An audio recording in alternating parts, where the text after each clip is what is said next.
About 6 years ago, Ms. Heard made some quite heinous and disturbing, brought these disturbing criminal acts against me that were not based in any species of truth. It was a complete shock that it just didn't need to go in that direction, as nothing of the kind had ever happened, though the relationship, there were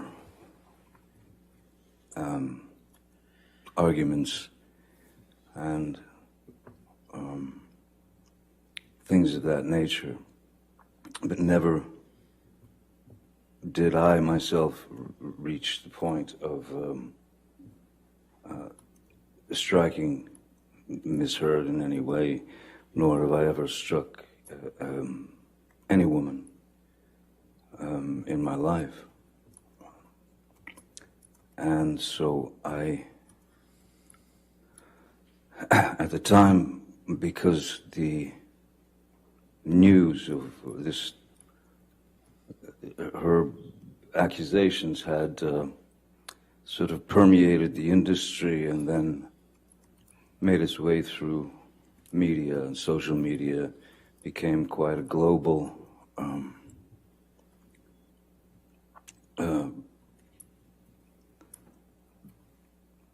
let's say, quote-unquote, fact, if you will. And since I knew that there was no truth to it whatsoever, I felt it my responsibility to stand up not only for myself in that instance, but stand up for my children, who at the time were 14 and 16, and so they were in high school, and I thought it was diabolical that my children would have to go to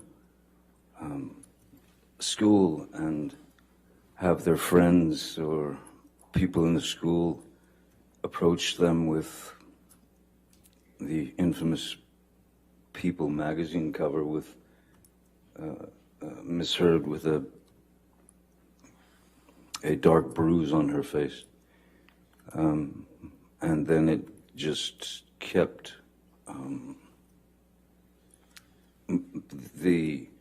it kept multiplying. It just kept getting bigger and bigger. So it was my responsibility, I felt, to not only attempt to clear my name for the sake of, well, for many reasons, but I wanted to clear my children of this horrid thing that they were having to read about their father, which was untrue. And also, after many years of being in this industry, at the time it was I'd probably been in the industry 30 plus years, 35 years. Never had any problems, anything like that. And I had met many people over the years, many of the people, and had the opportunity to talk to those people and to even give advice to these people. And I'm not, my goal is the truth. My goal is the truth because it killed me that people that I had spoken with, that I had met with over the years, who I who maybe were in a not such a great position and they needed advice, and I gave them the best advice I could. All I could think of was that those people would think that I was a fraud and that I had lied to them. And so I had to wait for my opportunity to address the charges, which were criminal charges. And they just weren't true. So I felt the responsibility of clearing the record as the only way that I could get to the point where I could speak has really taken this full 6 years. And it's been 6 years of trying times.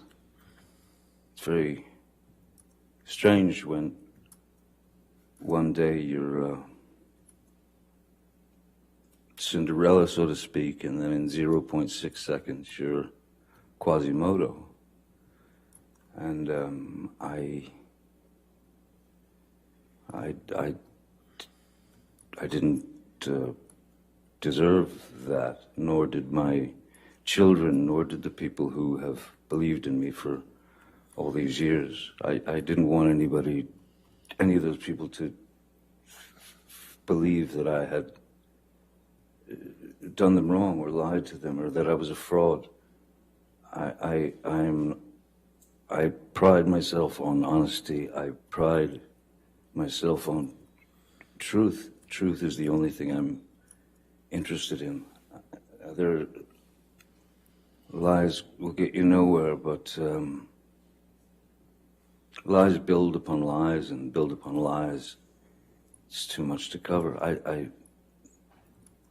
I'm obsessed with the truth, and so today is the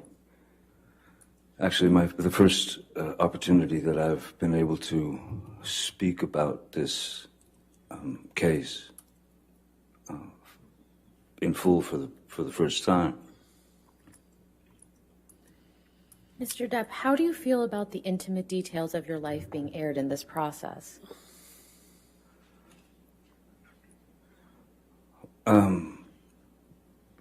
As a father, raising kids, when they were very, very little, it was important to me, very important to me, to try to shield my children as much as possible from looking at their father or their mom, for that matter, as novelties. I didn't want my children to experience hordes of paparazzis. So I was always a very private person. So for me to come up here and stand before you, or sit before you all, and spill the truth is quite exposing. And it's unfortunate that it's not only exposing for myself, it's exposing for my family, it's exposing for Miss Heard, it's exposing for, it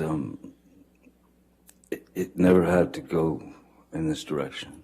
And so I can't say that I'm embarrassed, because I know that I'm doing the right thing. Now, Mr. Depp, I'd like to turn a bit to your upbringing. We heard a bit from your sister Christy last week, but can you please tell the jury in your own words about your childhood upbringing? I had a very interesting childhood. one that I thought was normal until a certain age. My mother,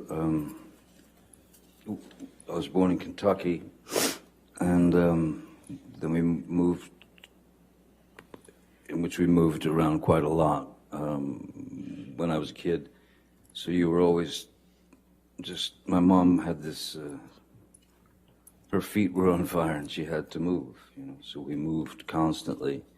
So you were always the new kid, and that wasn't ever particularly pleasant. Then we moved to Florida, South Florida, when I was about 7 or 8.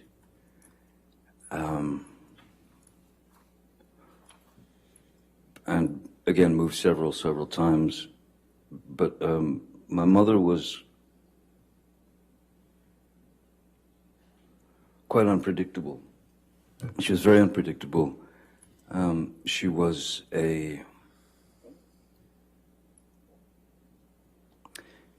she had the ability to be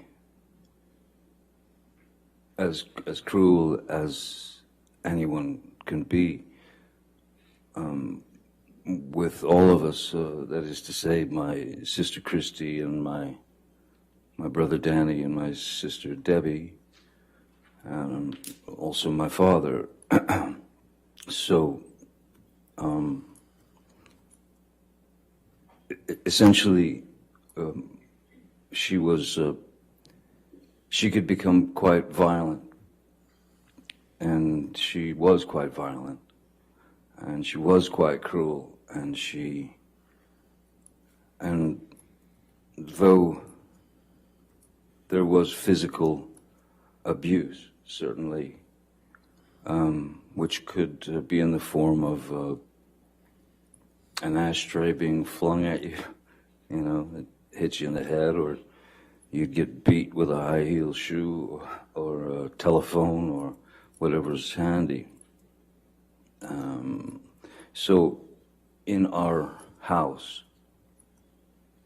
we were never exposed to any type of safety or security. The only thing that one could do, really, was to try to stay out of the line of fire. I started to be able to observe, and I could start to see when she was about to head into a situation where she was going to get riled up, and somebody was going to get it. Generally, it was me. Mr. Depp, you mentioned that your mother could be cruel. How could she be cruel? The various categories, I suppose, there's physical violence, of course, there's physical abuse, to which she was, that was a constant. That was just a constant, We were all somewhat shell-shocked, even if she just walked past us, you'd sort of shield yourself because you didn't know what was going to happen. Excuse me. And so there was the physical abuse, which was a constant. There was quite a lot of verbal abuse. There was quite a lot of name calling and bullying. Making fun of whatever defect one might have. If my brother wore glasses, so of course he was four eyes, and his teeth were messed up in the front, so he was buck-toothed as well. My sister Christy, which this is such a hideous psychological play.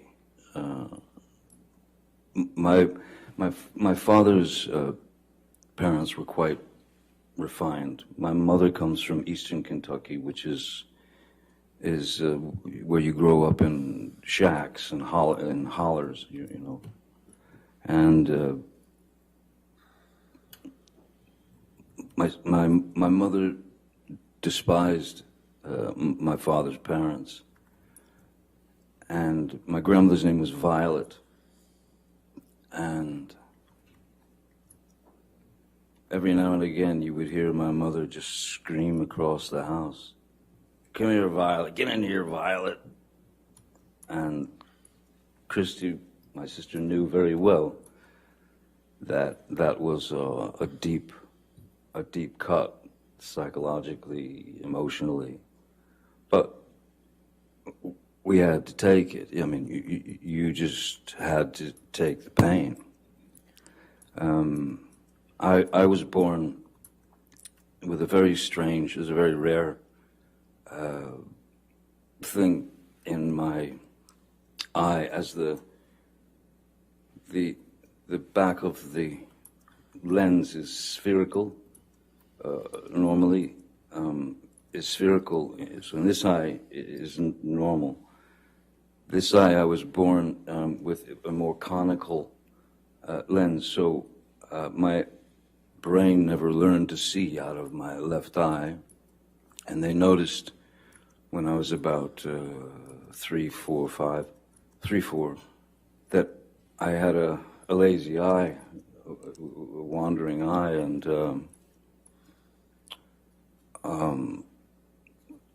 she would call me cockeye, one eye, anything she could get to demean, humiliate. I even had to wear an eye patch on my good eye to strengthen my bad eye, so that it would cease to wander. With it was exercising the muscles of the eye, though the brain had never learned to see. So I still, my vision in my left eye is, I'm legally blind in my left eye. But so yeah, the verbal abuse, the psychological abuse was almost worse than the beatings, because the beatings were just physical pain, and the physical pain you learn to deal with, you learn to accept it, you learn to deal with it. But the psychological and emotional abuse, that's what kind of tore us up, I think. What about your father? What was he like? My father was a very kind man. In fact, my father's still alive. He's a very kind man. He's a very quiet man. In fact, he's very shy. Not a confrontational person in any way. And when Betty Sue, my mother, would go off on a tangent toward my father, and of course in front of the kids it was no matter to her. He amazingly remained very, very stoic, and never, as she was rationing him with horrible things, he stood there and just looked at her while she delivered the pain, and he swallowed it. He took it. There was never one moment, never a moment when my father lost control and attacked my mother or hit my mother or even said, even said a bad thing to my mother. The things that I witnessed were, there were a couple of times when it got too far, that I could see his eyes welling up as he was staring at her, saying nothing. And then the most that he would do is he would punch a wall. I once saw him punch a wall and shatter his hand because it wasn't drywall. It was proper concrete and steel wire and rebar and things of that nature. And but still, never touched her, never argued with her. He remained a gentleman. And to me, as a 5-year-old boy, I kept thinking to myself, I kept wondering why does he take it? How does he take this? And why doesn't he leave her? But he didn't, he was able to maintain his calm and his composure. He was able to maintain his relationship with his children. He was a good man. He is a good man. You mentioned that you saw your father punch a wall. How many times did you witness that? I mean, out of, I couldn't count the amount of fights that they had, but I know that I've seen my father strike a wall 2 or 3 times tops. Once when he broke his hand, but yeah, 2-3 times at tops. Was your father ever abusive to you or any of your siblings? No, my father was not an abusive man. At the same time, my father was also, to some degree, at the mercy of Betty Sue, because if he argued with what she wanted done, that would just turn into another barrage of hatred towards him. So I can remember my father coming home from work, and maybe I'd gotten a bad report card, or maybe I'd gotten in trouble at school, or something like that. And my father would arrive home from work, and the first thing she would say was, "John, take him out there. He gets the belt. Give him the belt." And he wanted to know what it was about, so he'd take me out to the garage, and I'll never forget this white, thick leather 1970s era, thick leather white belt that he would take off, and then he would commence to inflict the punishment on me. But interestingly, there was one time when my father, I kept telling him I didn't do this. It was another incident. I kept swearing to him that I did not do what Betty Sue, what my mom had said that I'd done. But he went through with the punishment anyway. And then, not long after, he found out that I had been telling the truth and that I hadn't done what my Mom had said that I'd done. And he came to me and apologized to me for having gone through with the whipping, you know, with the belt. And I have to say, my mom never did that. She couldn't. She knew what she knew. She was raised how she was raised. And I had no power to change what was inside of her, you know. How did your parents' relationship ultimately come to an end, to your understanding? When my father left, I didn't realize that he had left. He left for, I was 15. I had already left school, and I was a musician. I was playing in clubs and such. And he left for work one morning, just like every day, and was packing his car, and then he left.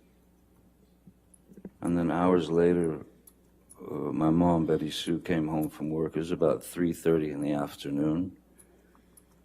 And she walked in the door and stopped and just looked around like she felt something. And she just, I said, "What's wrong?" She said, "Your daddy's gone." I said, "Well, yeah, I seen him leave for work this morning." She said, No, he's gone, he's gone. And she ran into their bedroom and into their closet, and I followed her, and she opened the door, and there was his rack of clothing and all his belongings were gone. And she was quite upset, and I took her car and drove to my father's work, and I sat down in front of him at 15, and I said, "Listen, seems as though somebody stole all your clothes out of the closet." And he said, "Yeah. He said, I'm done. I can't do it anymore. I can't live it anymore. You're the man. You're the man now." And those words didn't quite sit well with me. I didn't feel like I was ready to hear those words. But that's what I got. Then my mom went into a very, very dark place, a very deep, dark depression, as you can imagine. And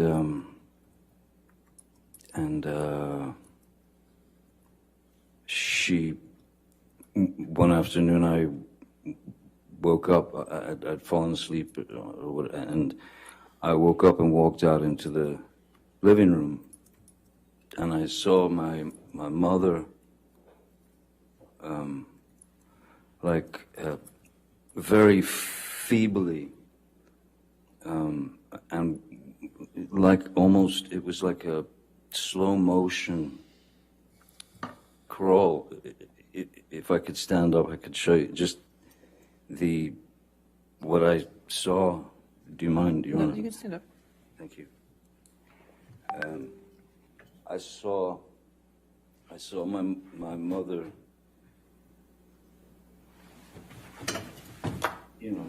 in that mode.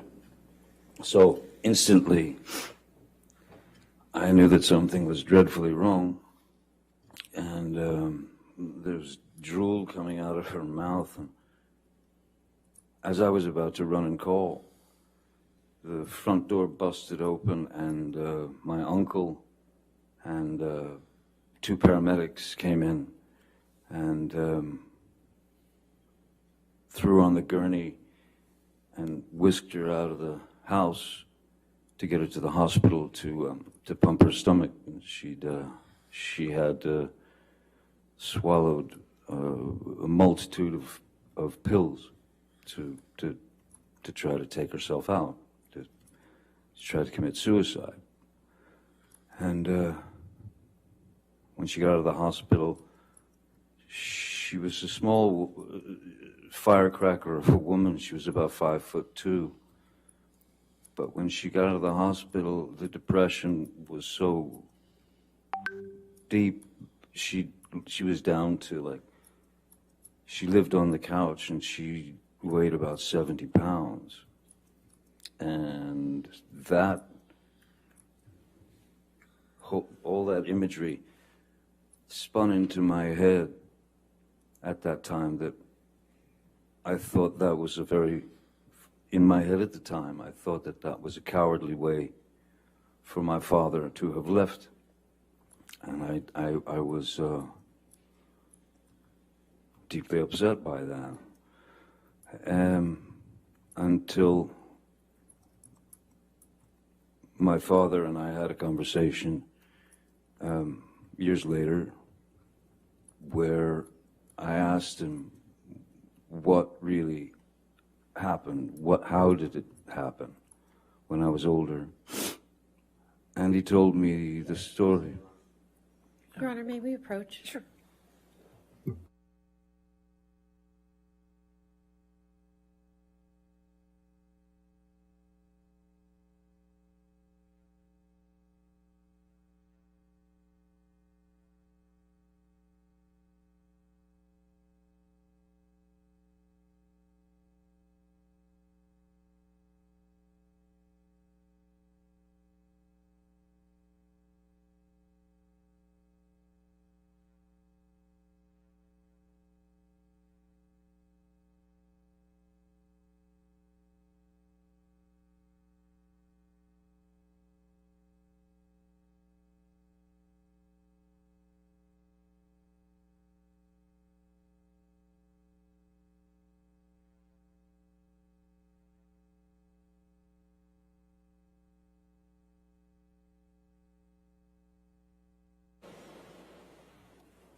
Mr. Depp, how did you feel about your father when he left?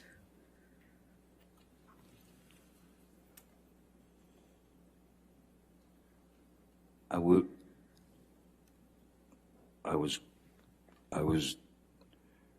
was very disappointed in him, because I started to believe that his exit was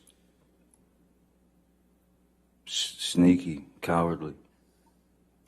He didn't. When he said goodbye to me, when he left for work that morning, he just said goodbye. Goodbye, Bob. No, see you later, Pop. That was it.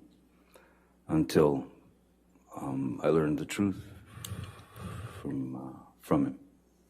And without getting into what your father told you, how has your impression of your father changed now? Objection, relevance. Your Honor, this is just an understanding of his perception of his family. I'll sustain the objection. Next question.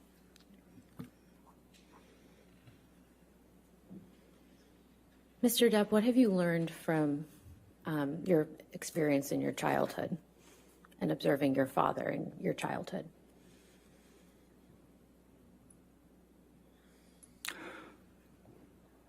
I learned that I was wrong about my first impressions of his exit from the family.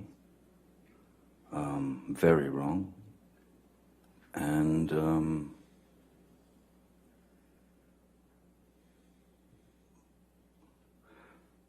I'll tell you one thing that I learned that was one of the best lessons I believe I've ever learned in my life, ever could learn in my life, was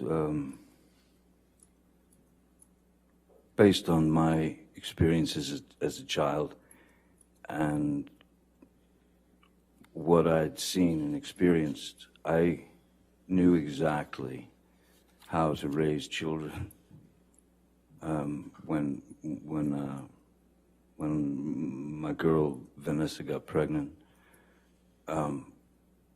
I knew exactly how to raise children, which was to do the opposite of what they did, of what Betty Sue did. never raise your voice in front of the children, never.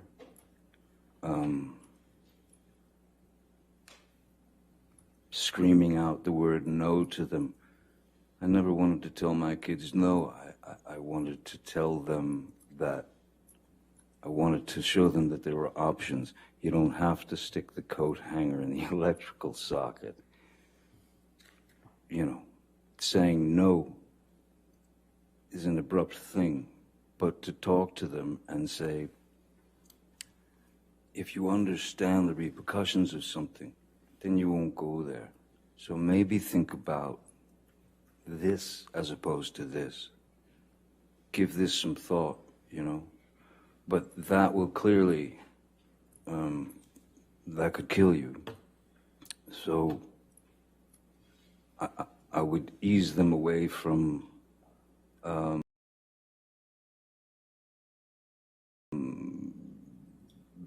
things of that nature with a more of a conversation as opposed to a flat out, don't you ever do that again, and threats and things of that nature. I did not raise my children that way. Nor did Vanessa. We never raised our voices in front of our children, ever. How do you think your experiences with your parents in your childhood affected your approach to your relationship with Miss Heard? I'm sorry, one more time. How did your experiences observing your parents as a child affect your approach to your relationship with Miss Heard? Well, in the beginning of my relationship with Miss Heard, there was, from what I recall and what I remember, she was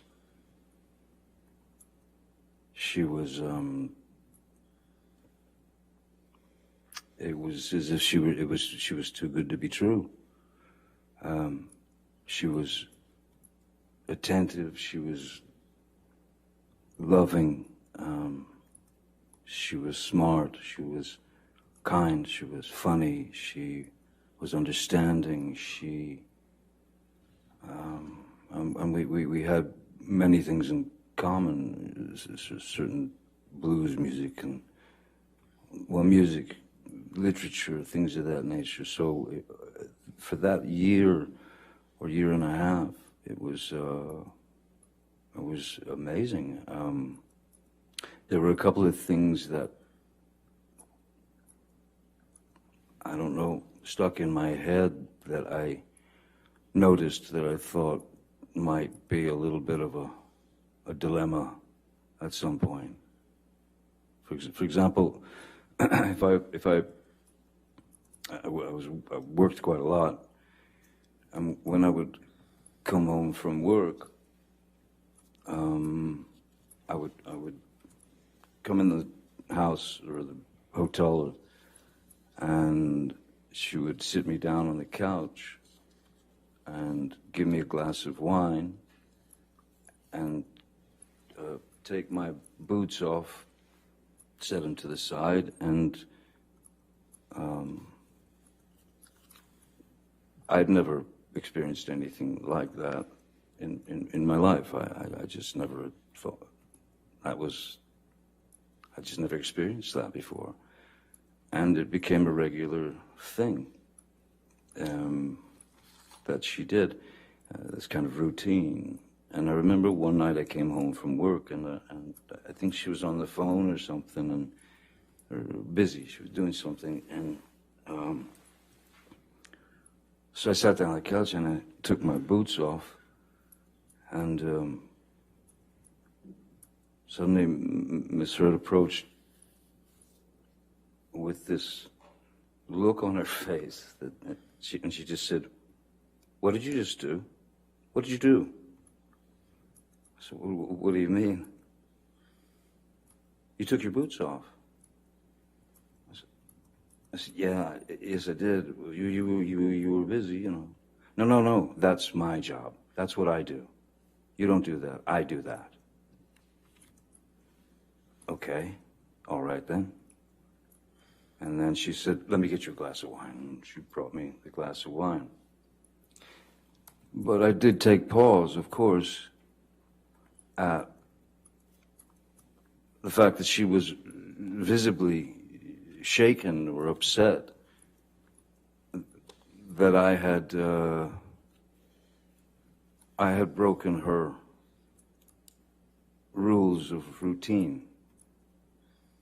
I thought that strange. And then once you notice something like that, then you start to notice other little tidbits and things that come out. And then within a year and a half, she had become this another person almost.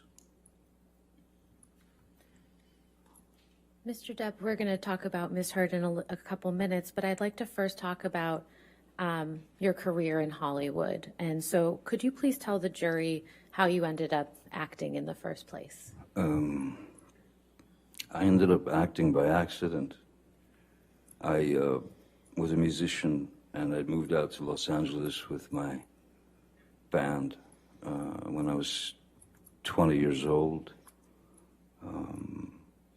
And then there were a couple of things that happened in the band where the band split up, and I remember I was filling out job applications, and then Nick, with a friend of mine who happens to be, he was an actor, less known then than he is now, Nicolas Cage. And I was filling out job applications at any, video stores, clothing stores, anything, just to be able to pay the rent. And Nick Cage said, why don't you meet my agent, because I think you're an actor. I think you could be an actor. And I said, look, I'll meet anybody, I'll do anything at this point. And so he sent me to his agent, Eileen Feldman, and I met with her. She sent me to read for a casting director named Annette Benson, who was casting a film called The Nightmare on Elm Street.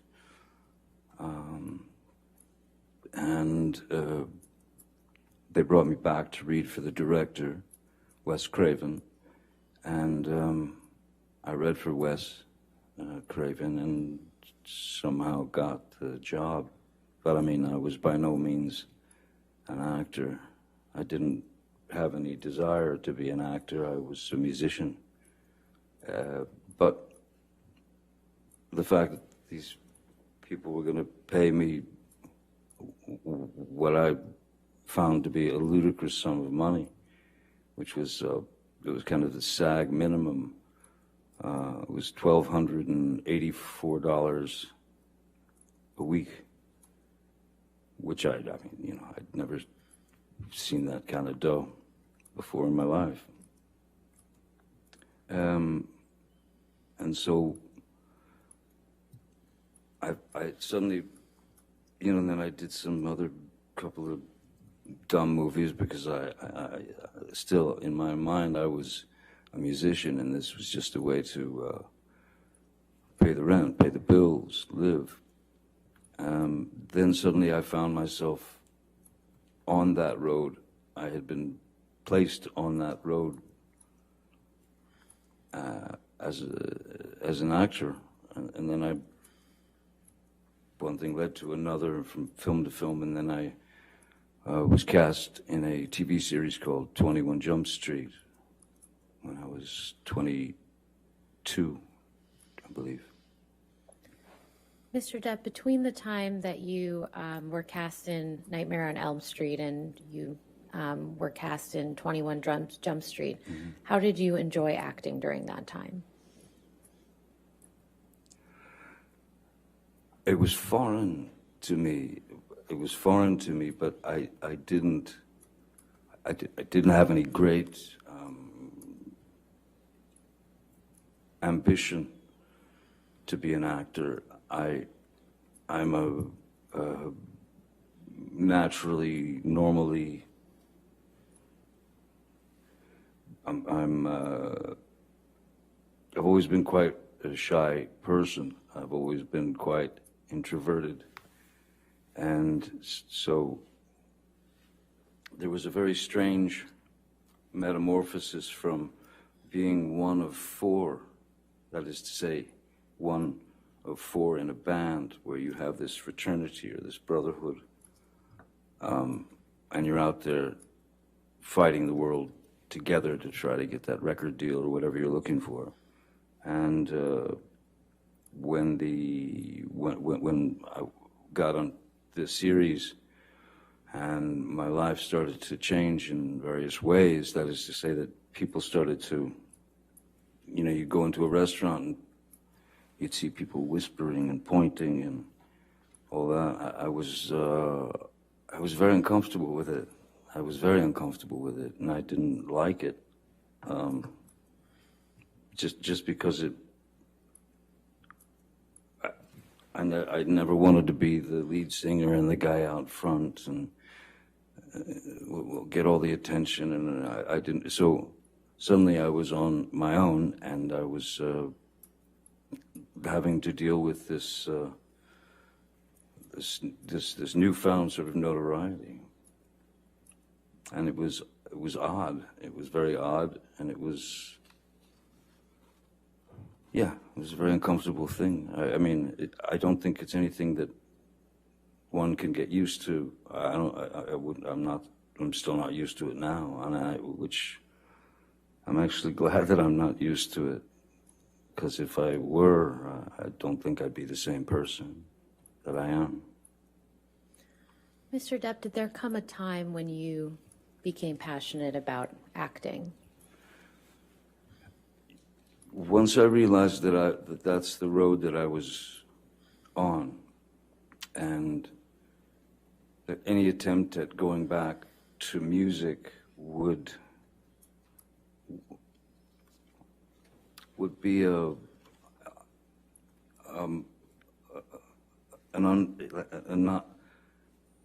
would have been.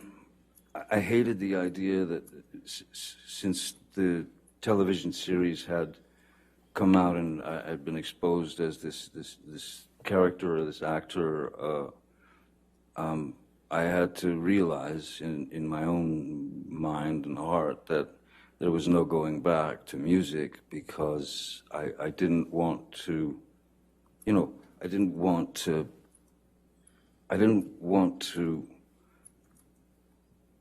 use whatever amount of success that I had attained from the TV series and that sort of thing. I didn't want to use that to influence,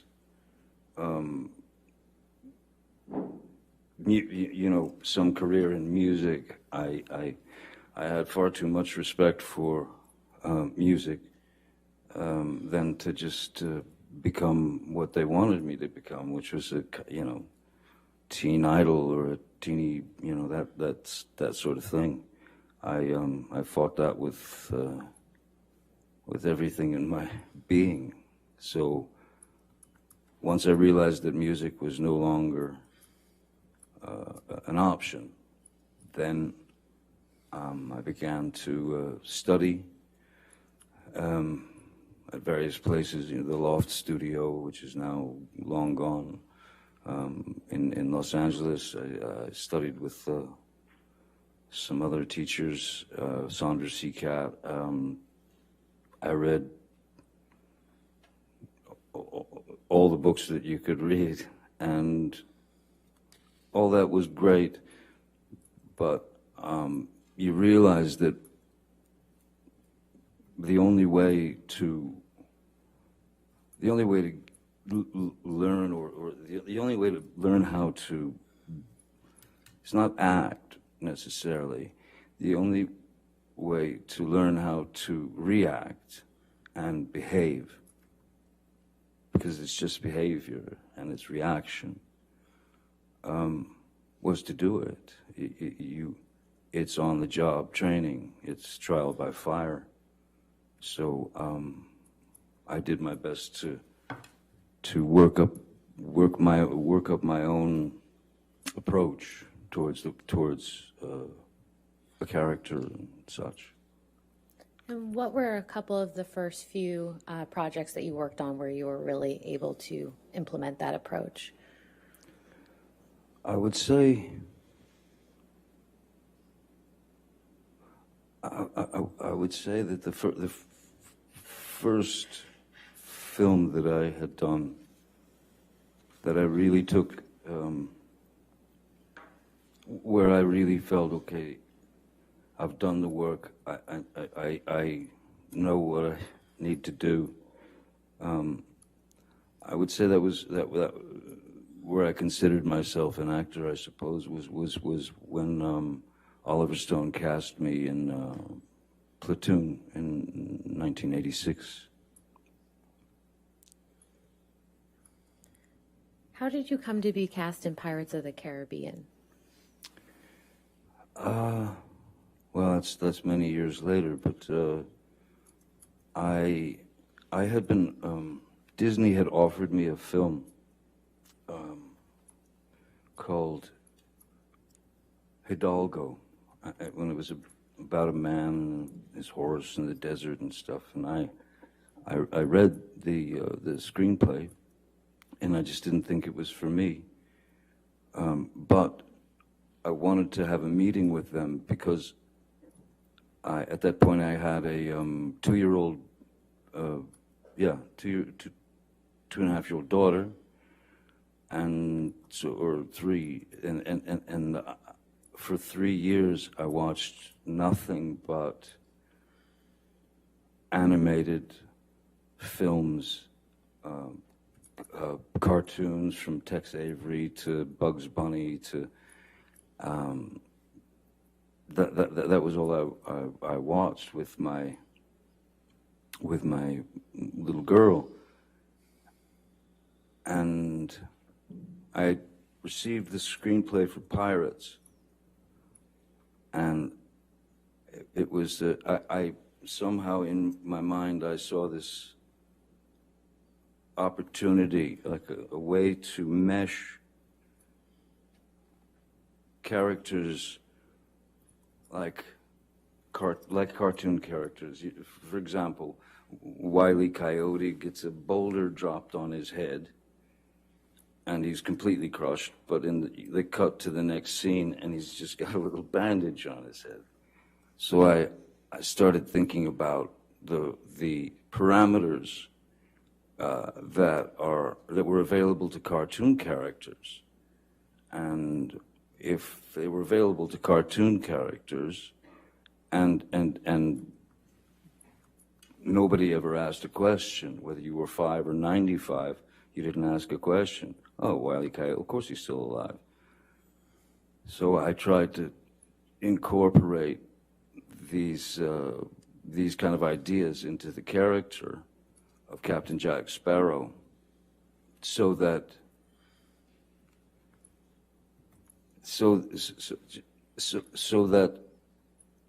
I could try to push those parameters and control the sort of suspension of disbelief, to be able to control the characters' actions, words, movements, and put them in a place where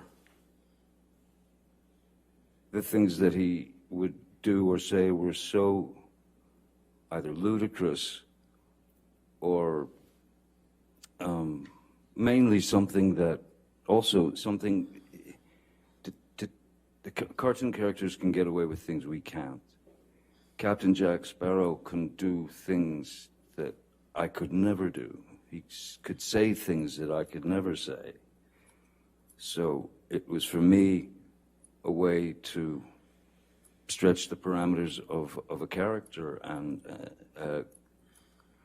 take a risk in doing that. But if it panned out, and I felt I was on a pretty good mission. If it panned out, I thought that it might be a character who would be accepted by 5-year-olds and 45-year-olds and 65-year-olds and 85-year-olds, and in the same way that Bugs Bunny is, You mentioned believed. you mentioned that you received the script. When was that? I'm sorry? When did you first receive the script for Pirates of the Caribbean? The first screenplay I received was 2002, I believe. Yeah, 2002. And what did you think of that script when you received it? I thought that it had all the kind of hallmarks of a Disney film. That is to say, a kind of a predictable predictable 3-act structure, and the character of Captain Jack was more. He was more like a swashbuckler type that would kind of swing in shirtless and, be the hero. And I had quite different ideas about the character, so I incorporated my notes into character and brought that character to life, much to the chagrin of Disney initially. Now, when you say you made changes to the character, how did you do that? Just in preparation, the very same way that I've ever approached any character. You look for a back history. You base it on, it could be anything. Like Edward Scissorhands, for example, I based on a dog that I'd had and newborn babies. My sister had a couple of new babies, and I watched them, because I thought that Edward would see things from the sort of from a place of innocence, and not knowing exactly what things meant or were, and also that look of a pure, innocent child when they experience something for the first time. Those were the two main ingredients that I thought would serve the character. And with Captain Jack, again, the cartoons, the Pepe Le Pew. It's like making a soup. It's ingredients. It's just ingredients. There's some Pepe Le Pew in there. There's some Keith Richards in there. There's a bit of I figured this is a guy who's been on the sea for the majority of his life. Quite possibly his brains may have been scrambled a bit by the sun. And also I thought that he'd been on the sea for so long that he had his sea legs, but when he got on land, he just didn't have his land legs. So he could never quite stand still. How did the film ultimately turn out in your view? I didn't see it. But I believe that the film did pretty well apparently, and they wanted to keep going, making more, and I was fine to do that. There's great freedom in being able to. It's not like you become that person, but if you know that character to the degree that I did, because he was not what the writers wrote, so they really weren't able to write for him. So once you know a character better than the writers, that's when you have to be true to the character add your words, add the rewrites. I was, yeah, no, I believed in the character wholeheartedly, and the initially the Disney folks were somewhat upset. Now, you mentioned that the film was, to your understanding, a great success. How did your life change after the first Pirates of the Caribbean movie came out? Though I'd been around for many years already, and people knew who I was and all that. After Pirates 1 came out, there was a completely different. It was a completely different way of life was being sort of. You know, my family and I were being plunged into. That is to say, you know, at our house in Los Angeles, you would have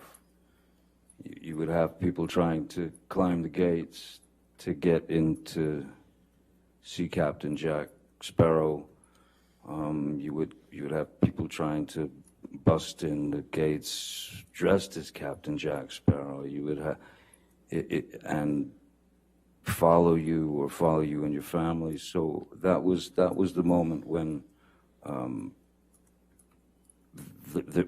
there was no other way but to we had to hire more security guards, and I was certainly worried for my kids' safety.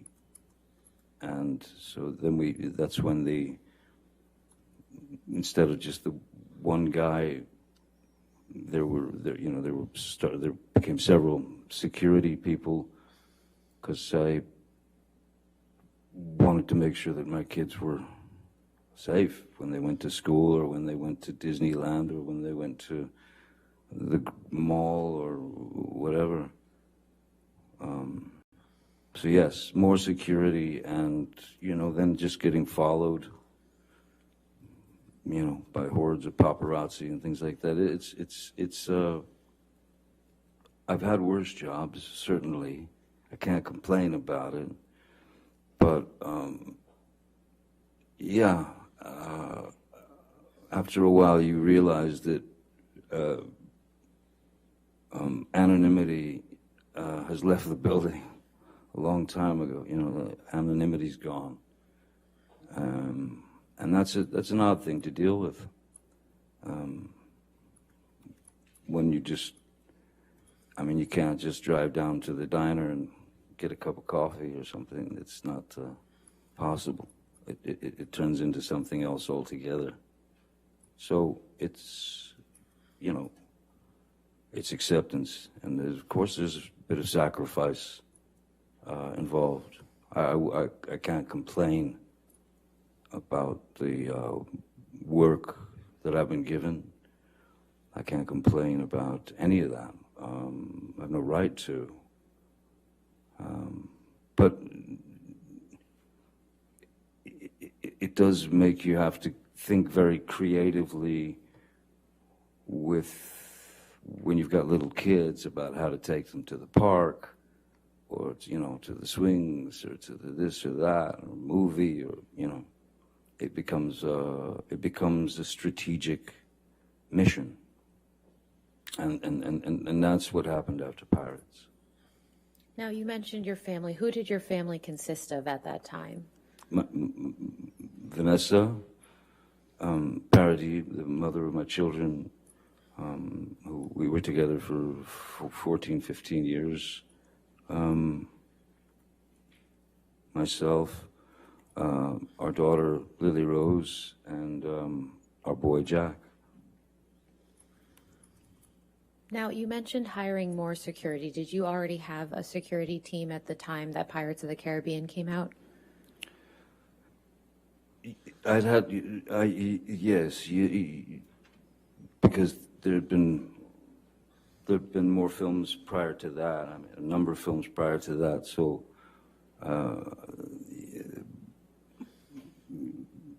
I was recognized and I was known, so if you wanted to attempt to have any experience that might be normal, you sort of had to have somebody around to get you out of a squirrely situation should it arise. So I had security prior to that for who would travel with myself and my family. But not like, when I was at work, back then I didn't have security at work so much, not before Pirates. Pirates was really that was the thing that everything, it all turned around. It all just went weird. So how did your security team change after Pirates of the Caribbean came out? Well, like I said, with anything, it become more strategic, and you had to have more guys or gals because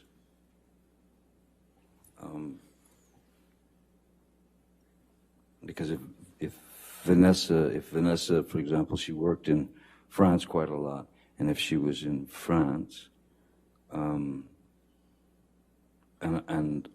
I was in LA with the kiddies, then and working, security would basically pick my kids up at school or whatever and bring them home. So that became the routine, driving them to school, bringing them home.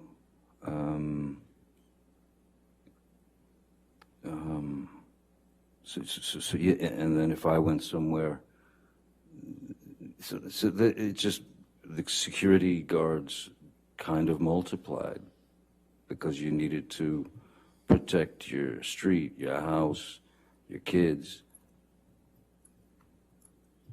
Endless. So after Pirates of the Caribbean, who has been on your security team? Jerry Judge was with me for, oh boy, over 20 years. Jerry Judge we've mentioned it before. He, it was a year or two ago.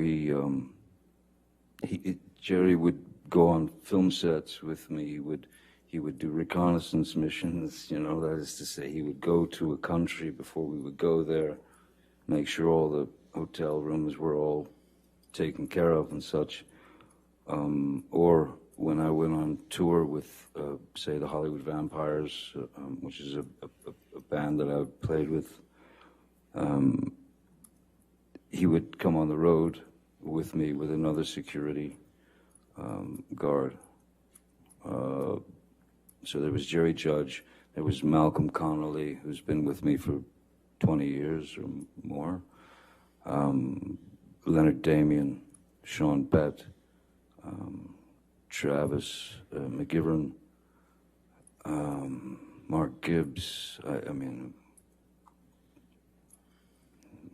there are a few. Are all of these security personnel still with you today? Jerry has gone on to somewhere else. Jerry passed away from cancer, so Jerry made his exit. But the majority of those, I believe all of those fellows are still with me, yes. When did Mr. Judge pass away? I believe it was two years ago, roughly. Maybe a little less than 2 years ago. Now I'd like to go through a couple of the names that you just mentioned. What is Malcolm Conley's purview in the realm of your security team? What is his role? Exactly, yes.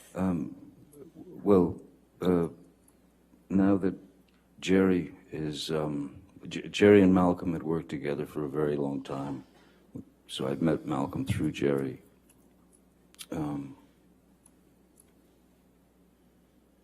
After Jerry's passing, Malcolm obviously took over for Jerry, and so he would. I need to pee. He took on extra responsibilities. He would have to make sure that there was someone on the ground wherever we were going that had done their recon, the reconnaissance, and to make sure that everything was set up by the time we got there, and that it would be a straight shot into the hotel without a gaggle of paparazzi. You didn't have to walk through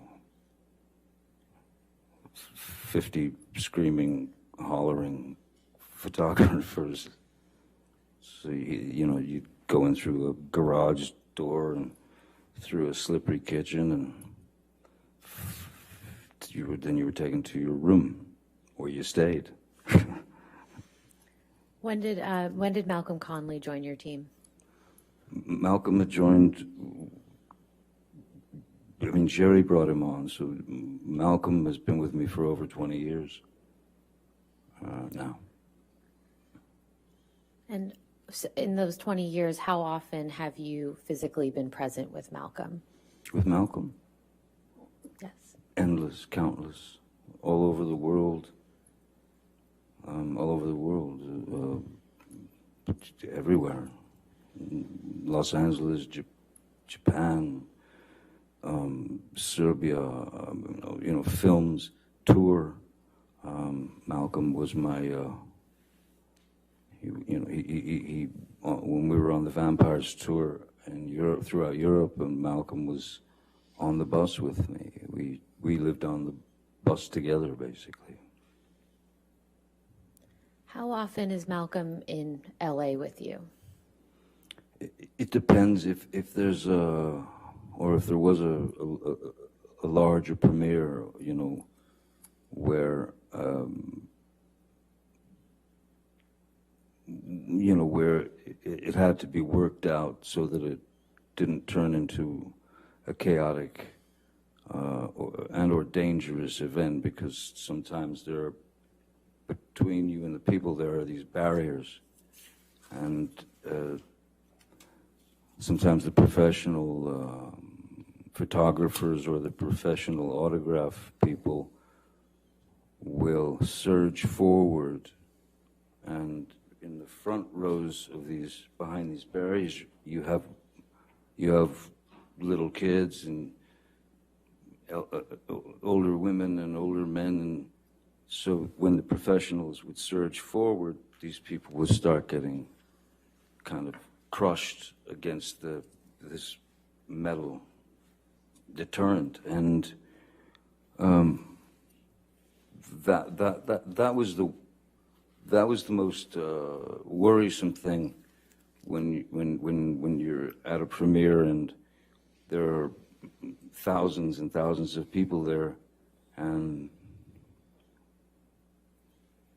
I've always called it running the gauntlet. Essentially what it is that people are there to say hi and to support the film or the cast or whatever. So I've always gone out and signed for those people. I've always gone out and signed for all or as many as I possibly could. I mean, to the point of sometimes Jerry Judge would literally pick me up off the ground to make me stop signing and take me away.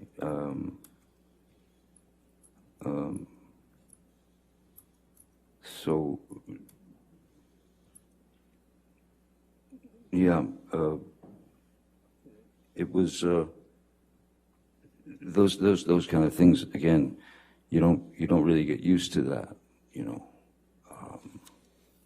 so I forget what the original part of your question was. I got lost in the gauntlet.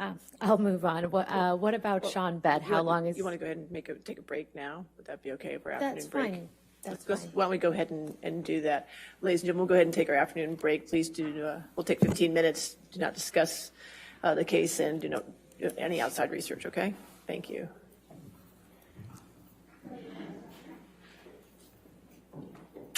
Stay there for a minute. Thank you. Okay. Break.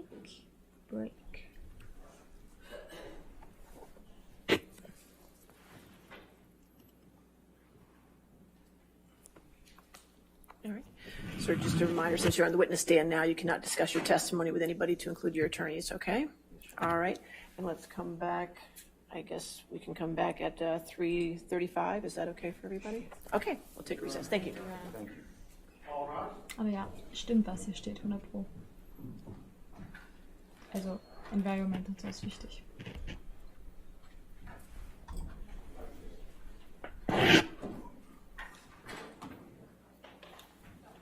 Wie süß war das denn gerade? Dieser Blick. Ja. Okay. Ich habe nicht gedacht, dass er so lange aussagen würde. Deswegen, ich würde jetzt trotzdem hier einfach mal den Cut machen. Ja. Sehr spannend. Ich hoffe, euch hat das ein bisschen gefallen. Ich habe bewusst den Ton weggelassen, weil ich hier nebenbei irgendwie hier mal das hier mache oder generell ihr nicht immer meine ganzen Kommentare dazu hören müsst. Ihr sollt meine Reaktion halt einfach sehen.